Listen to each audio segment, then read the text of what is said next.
pagi anak-anak. Selamat pagi Pak. Bagaimana kabarnya hari ini? Alhamdulillah luar biasa. Kita ketemu untuk yang ketiga kalinya di materi PPL 2 RPP 3 sekaligus ini adalah penelitian tindakan kelas untuk siklus yang kedua. Materi kita hari ini akan membahas kelanjutan dari materi kemarin tentang sejarah dakwah Nabi periode Mekah. Kali ini kita akan membahas tentang sejarah Nabi periode Madinah. Sebelum ke materi, kita berdoa terlebih dahulu, pimpin teman-temannya untuk berdoa. Berdoa mulai. Bismillahirrahmanirrahim. Allahumma akhrijna min dhulumatil wahmi wa akrimna bi nuril fahmi waftah alaina bi ma'rifatil ilmi wa hasin akhlaqana bil ilmi wa sahhil lana abwaaba fadlika wansur alaina min khazaini rahmatika ya arhamar rahimin. Terima kasih. Dan untuk selanjutnya, Bapak akan mengabsen. Kayaknya hari ini banyak kawan-kawan yang tidak masuk, dan itu tolong kursinya dirapikan dulu. Mas Felis, sudah rapi? Baik, Bapak absen. Muhammad Gani Ariski, Hadir Pak. hadir. Felis Akbar, hadir. Nur Kamila Safa, hadir. Kemana ini anak-anak yang tidak hadir? Sakit. Sakit. Ini yang laki-laki yang tidak hadir kemana ini? Liburan. Oh, liburan. Memang kita saatnya juga liburan. Baik, sebelum masuk ke pelajaran agar belajar kita lebih semangat, kita melakukan untuk semangat dulu. Lalu tolong pimpin kawan-kawan dulu. Tepuk semangat.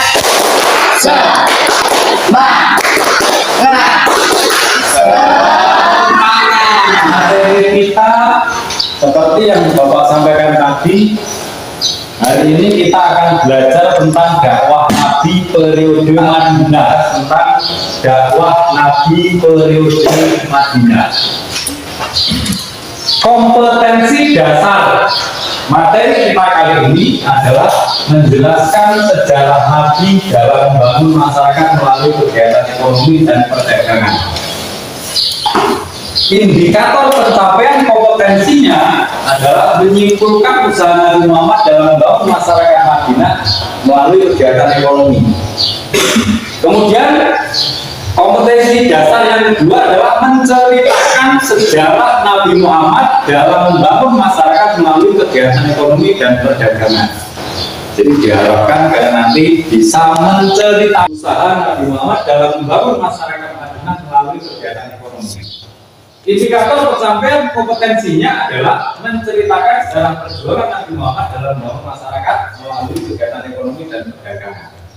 Tujuan pembelajarannya yang pertama, melalui kegiatan pelajaran, peserta didik dapat menjelaskan kepercayaan masyarakat Madinah sebelum mengenal Islam dengan benar. Yang kedua, melalui kegiatan diskusi. Jadi melalui kegiatan diskusi, kalian diharapkan dapat menyimpulkan usaha-usaha apa saja yang dilakukan Nabi Muhammad dalam membangun masyarakat melalui kegiatan ekonomi dengan baik.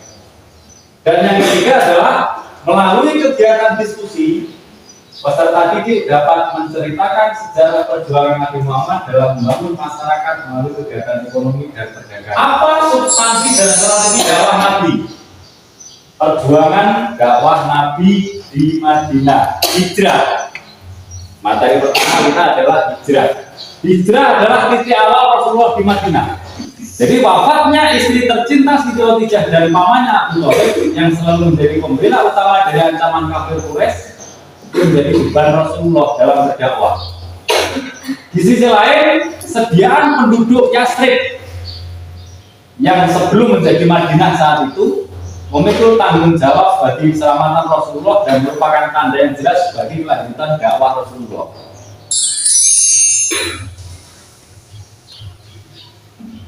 Ada beberapa faktor yang mendorong Rasulullah hijrah ke Madinah. Antara lain, yang pertama, pada tahun 621 Masehi telah datang 13 orang penduduk Madinah menemui Rasulullah di Bukit Aqobah.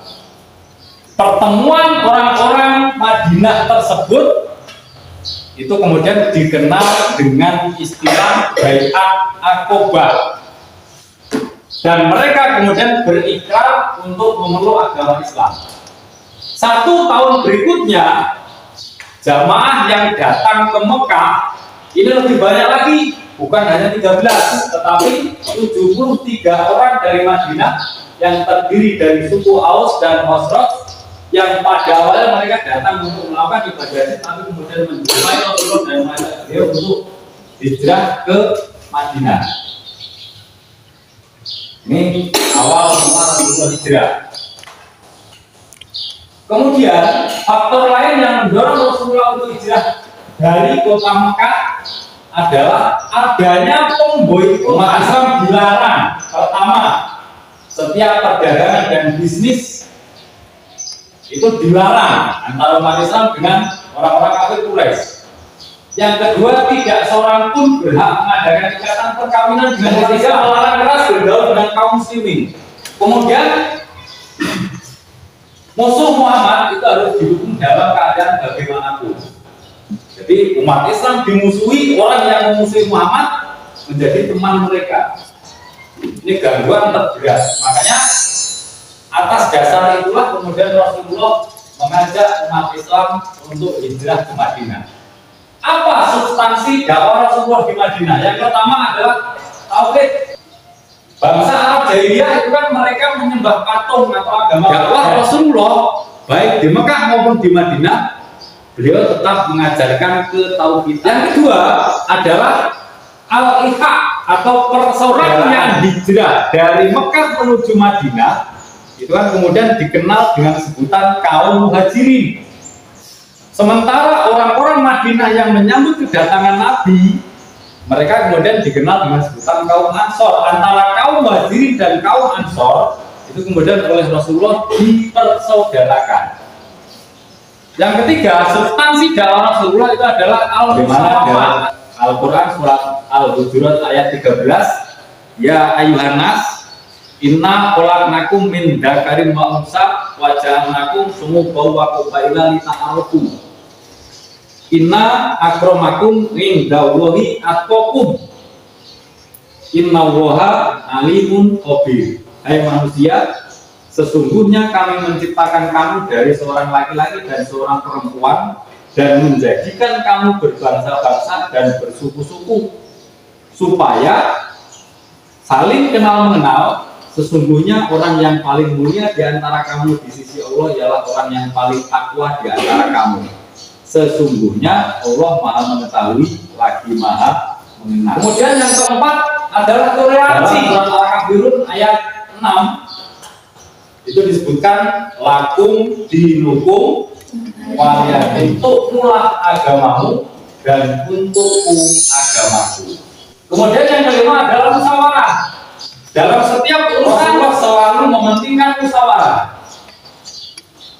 Kemudian yang keenam adalah tolong-tolong. Yang ketujuh adalah keadilan. Nah, strategi dakwah Rasulullah di Madinah itu bagaimana? Yang pertama, di Madinah Rasulullah mendirikan masjid. Hal pertama yang dilakukan oleh Rasulullah di Madinah itu adalah membangun masjid. Masjid yang dibangun oleh Nabi di Madinah sampai hari ini kemudian dikenal dengan sebutan Masjid Nabawi. Kalau pertanyaannya, masjid yang pertama kali dibangun oleh Nabi itu adalah Masjid Quba, bukan Nabawi, tapi Masjid Quba. Dalam proses hijrahnya Rasulullah dari Mekah ke Madinah, beliau itu pernah singgah di sebuah tempat yang namanya Quba atau negara Quba. Disitulah Nabi kemudian membangun masjid. Masjid itu kemudian dikenal dengan Masjid Kuba. Itulah masjid yang pertama kali. Yang kedua, substansi dakwah Rasulullah mempersaudarakan antara Muhajirin dengan Ansor.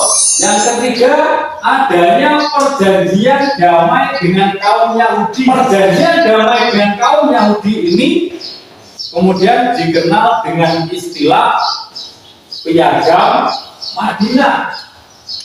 Karena apa? Selain bangsa Arab di Madinah itu juga ada 3 suku. Ada Bani Nadir, Bani Quraisyah, dan Bani Quraika. Bangsa Arabnya ada suku Aus dan suku Khazraj. Mereka ini sebelum datangnya Islam selalu berperang. Karena itulah dibuat sebuah perjanjian damai yang isi perjanjian damai itu diantaranya adalah kaum Yahudi bersama kaum Muslimin wajib turut serta dalam peperangan. Yang kedua, kaum Yahudi dan Bani Auf diperlakukan sama seperti kaum Muslimin. Yang ketiga, kaum Yahudi tetap dengan agama Yahudi mereka. Demikian pula dengan kaum Muslimin. Yang keempat, semua kaum Yahudi dari semua suku dan kabilah Madinah diberlakukan sama. Dan yang terakhir, semua penduduk Madinah dijamin keselamatannya kecuali yang berbuat jahat. Inilah dasar peletakan agama negara Madinah. Mungkin itu materi kita hari ini. Untuk selanjutnya, sebelum Bapak membagikan LKPD atau lembar kerja peserta didik, ada yang mau ditanyakan.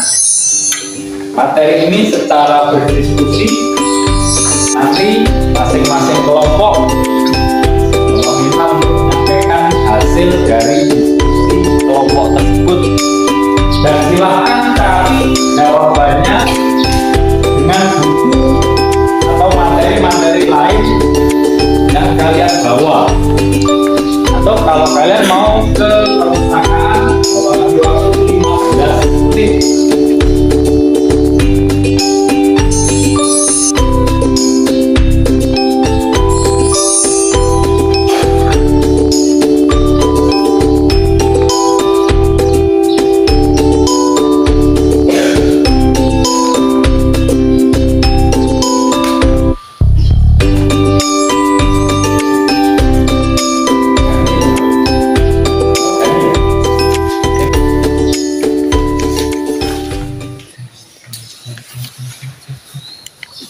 Pak, dari kelompok 4,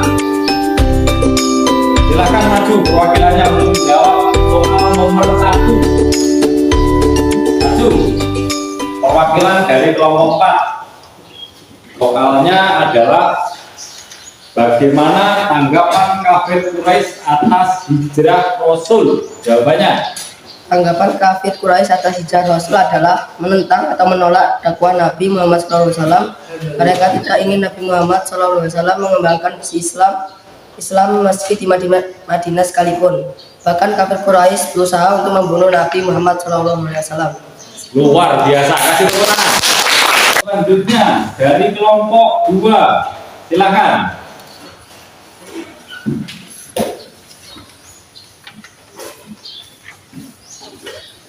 Coba soal nomor 5. Apa yang dilakukan Nabi Muhammad di Madinah? Yang dilakukan Nabi Muhammad SAW di Madinah yaitu membangun masjid, mempersaudarakan antara kaum Muhajirin dan kaum Ansar, membuat perjanjian dengan penduduk Madinah. Luar biasa. Dari evaluasi pembelajaran kalian juga baik. Sebelum Bapak tutup materi kita hari ini, coba kita simpulkan. Yang pertama,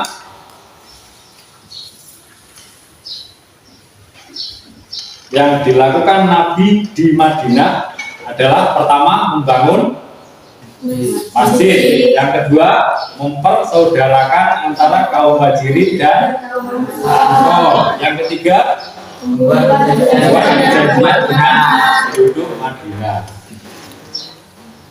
Mungkin demikian materi kita hari ini. Dari Bapak kurang lebihnya mohon maaf. Sebelum saya tutup, kita akhiri belajar kita hari ini dengan bacaan hamdalah. Alhamdulillah. Assalamualaikum warahmatullahi wabarakatuh.